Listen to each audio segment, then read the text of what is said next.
Hi hello ಎಲ್ಲರಿಗೂ ನಮಸ್ಕಾರ. I hope ಎಲ್ಲರೂ ಆರೋಗ್ಯವಾಗಿದ್ದೀರಾ, ಆರಾಮಾಗಿದ್ದೀರಾ ಅಂತ.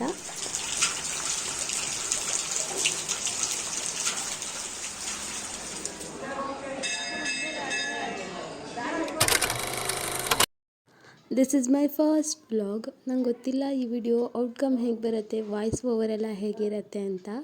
ಬಟ್ ನಾನು ನಂಬಿರೋದು ಒಂದೇ, ಯಾವಾಗಲೂ ನಾವೇನನ್ನು ಸ್ಟಾರ್ಟ್ ಮಾಡಿದೆ ನಾವೇನನ್ನು ಕಲಿಯೋಕ್ಕಾಗಲ್ಲ ಅಂತ. So I start the cooking vlog. Okay, let's started. ಇವತ್ತು ನಾನು ಸಬ್ಬಾಕ್ಸಿ ಸೊಪ್ಪು, ಮೆಂತ್ಯ ಸೊಪ್ಪಿನೊಟ್ಟಿಗೆ ಪಾಲಕ್ ಸೊಪ್ಪನ್ನು ಹಾಕಿ ಸೊಪ್ಪಿನ ಸಾಂಬಾರನ್ನ ಮಾಡ್ತಾಯಿದ್ದೀನಿ. ಇದನ್ನು ನಮ್ಮ ಕಡೆ ಉಳ್ಸೊಪ್ಪು ಅಂತ ಕೂಡ ಕರಿತೀವಿ. ಮೊದಲನೇದಾಗಿ ಬೇಕಾಗಿರೋ ಇಂಗ್ರೀಡಿಯೆಂಟ್ಸ್ನ ಅರೇಂಜ್ ಮಾಡ್ಕೋತೀನಿ, ಬಿಕಾಸ್ ತುಂಬ ಬೇಗ ಅಡುಗೆ ಮುಗ್ದೋಗುತ್ತೆ ಆ್ಯಂಡ್ ಯಾವುದೇ ಐಟಮ್ನ ನಾನು ಮರೆಯಲ್ಲ ಅಂತ. ಮೊದಲನೇದಾಗಿ ಟೊಮೊಟೊ ಮತ್ತು ಹಸಿಮೆಣ್ಸಿನ್ಕಾಯಿನ ಬಳಸ್ಬೋದು, ಬಟ್ ನಮ್ಮ ಮನೇಲಿ ಅದನ್ನು ಜಾಸ್ತಿ ಬಳಸಲ್ಲ. ಸೊ ಹಾಗಾಗಿ ನಾನು ಖಾರದ ಪುಡಿನೇ ಹಾಕ್ಕೋತೀನಿ. ಹಾಗೆ ಒಂದು ದೊಡ್ಡ ಗಾತ್ರದ ಈರುಳ್ಳಿ ಮತ್ತು 1-2 ಬೆಳ್ಳುಳ್ಳಿಯನ್ನು ತರಿತರಿಯಾಗಿ ಕುಟ್ಟಾಣಿ ಸಹಾಯದಿಂದ ಕುಟ್ಟಿ ಇಟ್ಕೊಂಡಿದ್ದೀನಿ. Okay, let's start the cooking. ಇಲ್ಲಿ ನಾನು 3 ಜನಕ್ಕೆ ಅಡುಗೆ ಮಾಡ್ತಾ ಇರೋದು. ಪಾತ್ರೆ ಬಿಸಿ ಆಗೋವರೆಗೂ ವೆಯ್ಟ್ ಮಾಡಿ ಒಂದು ಸ್ವಲ್ಪ ಗೋಲ್ಡ್ ವಿನ್ನರ್ ಎಣ್ಣೆ ಹಾಕ್ತಾಯಿದ್ದೀನಿ. ಎಣ್ಣೆ ಕಾದ್ಮೇಲೆ ನಾವು ಸ್ವಲ್ಪ ಸಾಸಿವೆಯನ್ನು ಹಾಕ್ತಾಯಿದ್ದೀವಿ. ಅದರ ನಂತರ ಈರುಳ್ಳಿ ಮತ್ತು ಬೆಳ್ಳುಳ್ಳಿಯನ್ನು ಹಾಕಬೇಕು.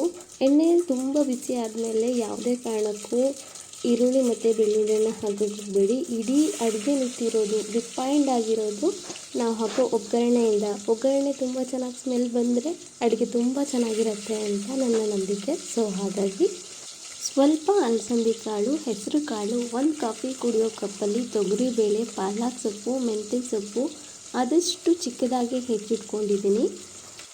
ಲೋ ಫ್ಲೇಮಲ್ಲೇ ಇಟ್ಕೊಂಡು ಈರುಳ್ಳಿ ಬೆಳ್ಳುಳ್ಳಿ ಗೋಲ್ಡನ್ ಫ್ಲೇಮ್ ಬಂದ ಮೇಲೆ ಮೆಂತ್ಯ ಸೊಪ್ಪು ಹಾಕ್ತಾಯಿದ್ದೀನಿ. ಮೆಂತ್ಯ ಸೊಪ್ಪು ಹಸಿ ಸ್ಮೆಲ್ ಹೋಗೋವರೆಗೂ ವೆಯ್ಟ್ ಮಾಡಬೇಕು. ಮೆಂತ್ಯ ಸೊಪ್ಪಿನಲ್ಲಿ ಹೃದಯದ ಆರೋಗ್ಯವನ್ನು ಸುಧಾರಿಸ್ತಕ್ಕಂತಹ ಗುಣಗಳಿದೆ, ಹಾಗೆ ಕೊಲೆಸ್ಟ್ರಾಲನ್ನು ತೆಗೆಯುತ್ತೆ. ಇದರೊಟ್ಟಿಗೆ ಪಾಲಕ್ ಸಬ್ಬಾಕ್ಸಿ ಸೊಪ್ಪನ್ನು ಹಾಕ್ತಾಯಿದ್ದೀನಿ. ಇನ್ನು ಪಾಲಕ್ ಸೊಪ್ಪಿನಲ್ಲಿ ವಿಟಮಿನ್ ಸಿ ಮತ್ತು ಎ ಇರೋದ್ರಿಂದ ಇವುಗಳ ತ್ವಚೆಯ ಸೆಳೆತ ಮತ್ತು ಕಾಂತಿಯನ್ನು ಹೆಚ್ಚಿಸಲು ಸಹಾಯ ಮಾಡುತ್ತೆ. ಹಾಗೆಯೇ ವಿಟಮಿನ್ ಸಿ ಹೊಸ ಜೀವಕೋಶ ಹುಟ್ಟಿಗೆ ನೆರವಾಗುತ್ತೆ. ಅಲ್ಲದೆ ಹಳೆಯ ಕಲೆಗಳಿಂದ ಕೂಡಿರುವ ತ್ವಚೆಯ ಭಾಗವನ್ನು ಇದು ತಿಳಿಯಾಗಿಸುತ್ತದೆ. ಇನ್ನು ಸಬ್ಬಾಕ್ಸಿ ಸೊಪ್ಪು ನಿದ್ರಾಹೀನತೆಯನ್ನು ನಿವಾರಿಸುತ್ತೆ. ಫೈಬರ್ ಅಂಶ ಇರೋದ್ರಿಂದ ಜೀರ್ಣಕ್ರಿಯೆಗೆ ಸಹಾಯವಾಗುತ್ತೆ. ಇನ್ನು ಪಾಲಕ್ ಮತ್ತು ಸಬ್ಬಾಕ್ಸಿ ಹಸಿ ಸ್ಮೆಲ್ ಹೋಗೋವರೆಗೂ ವೆಯ್ಟ್ ಮಾಡಿ ನಂತರ ಟೊಮೊಟೊವನ್ನು ಹಾಕ್ತಾಯಿದ್ದೀನಿ. 1 ಕಾಫಿ ಕುಡಿಯೋ ಕಪ್ಪಲ್ಲಿ ತೊಗರಿ ಬೇಳೆಯನ್ನು, ಹಾಗೆಯೇ ಹೆಸರು ಬೇಳೆಯನ್ನು, ಹಾಗೆ ಸ್ವಲ್ಪ ಅಲಸಂದಿ ಕಾಳನ್ನು ಹಾಕ್ತಾಯಿದ್ದೀನಿ. ಇನ್ನು ಬೇಳೆಕಾಳುಗಳು ನಮ್ಮ ದೇಹದ ನಿರ್ಮಾಣದಲ್ಲಿ ಮಹತ್ತರವಾಗಿರ್ತಕ್ಕಂತಹ ಪ್ರಾಮುಖ್ಯತೆಯನ್ನು ಹೊಂದಿವೆ.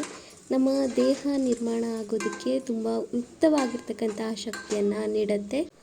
ನಂತರ ತುಂಬ ಚಿಕ್ಕದಾಗಿ ಹೆಚ್ಚಿಟ್ಕೊಂಡಿರೋ ಕೊತ್ತಂಬರಿ ಸೊಪ್ಪನ್ನು ಲಾಸ್ಟ್ಗೆ ಹಾಕಬೇಕು. ನಂತರ 2-3 ಸ್ಪೂನ್ ಸಾಂಬಾರು ಪುಡಿ, 1 ಸ್ಪೂನ್ ಖಾರದ ಪುಡಿ. ಯಾಕಂದರೆ ನಮ್ಮಲ್ಲಿ ತುಂಬಾ ಖಾರ ಇದೆ, ಹಾಗಾಗಿ ನಿಮಗೆ ಬೇಕಾದರೆ ಇನ್ನೊಂದು ಸ್ಪೂನ್ ಹಾಕ್ಕೋಬೋದು. ಇನ್ನು ಕೊನೆಯದಾಗಿ ಎಲ್ಲನೂ ನೀಟಾಗಿ ಮಿಕ್ಸ್ ಮಾಡಿ ನಿಮಗೆ ಅಗತ್ಯಕ್ಕೆ ತಕ್ಕಷ್ಟು ನೀರನ್ನು ಹಾಕ್ಕೋಬೇಕು.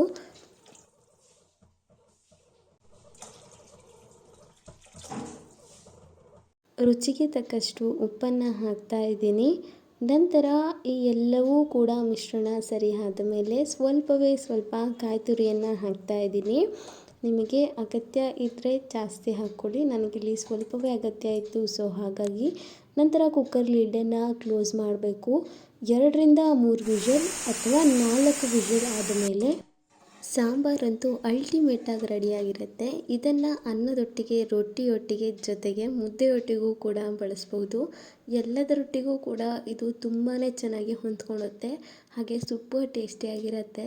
ನನಗನ್ಸುತ್ತೆ ಎಲ್ಲ ತರಕಾರಿಗಳಿಗೂ ಕೂಡ ಅದರದ್ದೇ ಆಗಿರ್ತಕ್ಕಂತಹ ವಿಶೇಷ ಗುಣಗಳಿರುತ್ತೆ. ಹಾಗಾಗಿ ಉತ್ತಮ ಆರೋಗ್ಯಕ್ಕಾಗಿ ಒಳ್ಳೆಯ ಆಹಾರವನ್ನೇ ಸೇವಿಸಿ ಅಂತ ಹೇಳ್ತಾ, thank you for your valuable time. ಮತ್ತೆ ಸಿಗ್ತೀನಿ, ಮತ್ತಷ್ಟು ಆರೋಗ್ಯವಾಗಿರೋ ವಿಷಯಗಳನ್ನ ನಿಮ್ಮೊಟ್ಟಿಗೆ ಶೇರ್ ಮಾಡ್ತೀನಿ ಅಂತ ಹೇಳ್ತಾ ಈ ವಿಡಿಯೋನ ಎಂಡ್ ಮಾಡ್ತಾ ಇದ್ದೀನಿ. Thank you so much.